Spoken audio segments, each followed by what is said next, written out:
तो मुकेश सहनी की दुकान बंद करवाकर मानेगी भारतीय जनता पार्टी।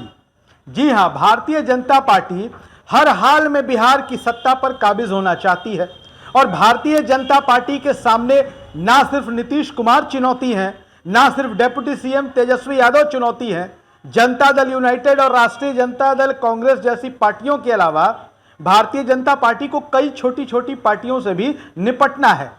अब बिहार में जो गैर यादव ओबीसी मतदाता हैं, भारतीय जनता पार्टी उनमें किसी भी प्रकार की हिस्सेदारी नहीं चाहती है और भारतीय जनता पार्टी लगातार ऐसे फैसले ले रही है जो उसको गैर ओबीसी मतदाता जो हैं उनमें बीजेपी को मजबूत भी बना रही है, बीजेपी को लोकप्रिय भी बना रही है। भारतीय जनता पार्टी के निशाने पर इन दिनों मुकेश सहनी है। जी हां, वीआईपी के नेता, विकासशील इंसान पार्टी के मुखिया और पूर्व मंत्री बिहार सरकार के मुकेश सहनी इधर 4 करोड़ के रथ पर सवार होकर बिहार झारखंड का भ्रमण कर रहे हैं। उधर भारतीय जनता पार्टी ने मुकेश सहनी की उम्मीदों पर पलीता लगा दिया है। हरी सहनी को बिहार विधान परिषद में नेता विपक्ष बना दिया है भारतीय जनता पार्टी ने। जी हां, यह भारतीय जनता पार्टी के लिहाज से तो बड़ा फैसला है ही, बिहार की राजनीति के लिहाज से यह बड़ा फैसला तो है ही, मुकेश सहनी की राजनीति के लिहाज से भी यह बड़ा महत्वपूर्ण फैसला है। मुकेश सहनी खुद को सन ऑफ मल्लाह कहते हैं। बिहार में मल्लाहों का बड़ा नेता या एकमात्र नेता कह लें खुद को बताते हैं और यह भी बताते हैं कि बिहार में मल्लाहों की संख्या कितनी है। दरअसल बिहार में मल्लाह समाज की आबादी जो है अच्छी खासी है, निर्णायक है। इनकी कई उपजातियां हैं। नोनिया, बिंद, मल्लाह जैसी जातियों को मल्लाह समाज के अंतर्गत ही माना जाता है और मुकेश सहनी खुद को सन ऑफ मल्लाह कहते हैं या कह सकते हैं कि समाज के वो पहले नेता हैं। लेकिन भारतीय जनता पार्टी मुकेश सहनी के सन ऑफ मल्लाह वाले टैग लाइन को लगता है छीन लेना चाहती है। हरी सहनी जो दरभंगा से आते हैं, भारतीय जनता पार्टी ने उनको बिहार विधान परिषद में विपक्ष का नेता बना दिया है।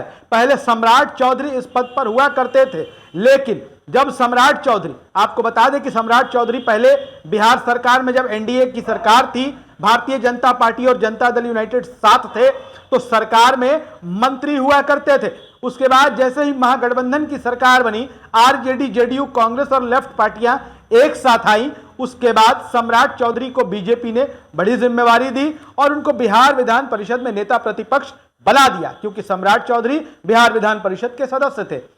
लेकिन जब सम्राट चौधरी बिहार बीजेपी के प्रदेश अध्यक्ष बन जाते हैं, उसके बाद भारतीय जनता पार्टी में इस बात को लेकर चर्चा तेज हो जाती है कि अब भारतीय जनता पार्टी बिहार विधान परिषद में विपक्ष का नेता किसे बनाएगी। तो यह जिम्मेवारी दी गई हरी सहनी को और हरी सहनी को जिम्मेवारी देने के पीछे कई वजह हैं। नंबर 1, सबसे पहले तो वो उसी मल्लाह समाज से आते हैं, उसी मल्लाह बिरादरी से आते हैं जिस वर्ग से मुकेश सहनी आते हैं और खुद को मल्लाह समाज के नेता होने का दावा करते हैं। लेकिन अब हरी सहनी को बीजेपी ने आगे मैदान में उतार दिया है और हरी सहनी बीजेपी के तपे तपाए नेता हैं, पुराने नेता हैं, वफादार नेता हैं। दरभंगा में बीजेपी के जिला अध्यक्ष रह चुके हैं हरी सहनी। इसके अलावा वर्ष 2015 में जब बिहार विधानसभा के चुनाव हुए थे तो हरी सहनी दरभंगा जिले की बहादुरपुर सीट से विधानसभा का चुनाव लड़े थे। हालांकि उन्हें हार का मुंह देखना पड़ा था। उसके बाद भारतीय जनता पार्टी ने हरी सहनी को बिहार विधान परिषद में सदस्य बनाकर भेजा ताकि वो अति पिछड़ों को साध सके। मल्लाह समाज अति पिछड़ा समाज के, अति पिछड़ा समुदाय के अंतर्गत ही आता है। हम आपको बता दें कि जब हरी सहनी बिहार विधानसभा का चुनाव लड़ रहे थे बहादुरपुर सीट से, तो उनका मुकाबला आरजेडी के कद्दावर नेता लालू प्रसाद यादव के हनुमान माने जाने वाले भोला यादव से रहा। और आपको बता दें कि भोला यादव को उस चुनाव में 71,547 वोट मिले, हरी सहनी को लगभग 55,000 वोट मिले और हरी सहनी को चुनाव हारना पड़ा।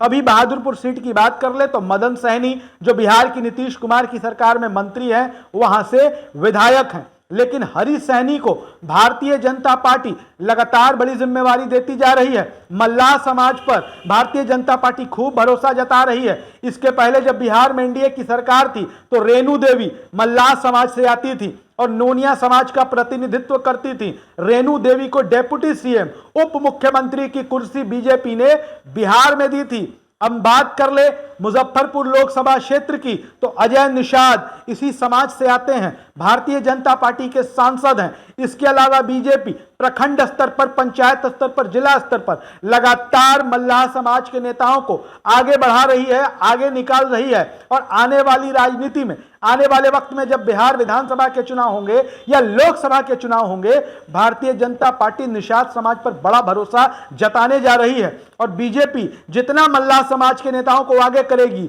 मुकेश सहनी के लिए उतना नुकसान है। हालांकि मुकेश सहनी के बारे में बता दें, उनको कोई नहीं पूछ रहा है। गठबंधन की राजनीति हो गई है, दो ध्रुव की राजनीति हो रही है, एक और इंडिया गठबंधन और दूसरी तरफ एनडीए गठबंधन। इंडिया गठबंधन माने कांग्रेस आरजेडी जेडीयू का, और एनडीए गठबंधन भारतीय जनता पार्टी का। दोनों ही तरफ से कोई पूछ मुकेश सहनी की अब तक नहीं है। ऊपर से यह हरी सहनी वाला बीजेपी का दांव मुकेश सहनी को क्या बिहार की राजनीति में अप्रासंगिक कर देगा, यह सवाल हम आपके साथ छोड़े जाते हैं। अपनी राय जरूर लिखिए, वीडियो अच्छा लगे शेयर करिए। धन्यवाद।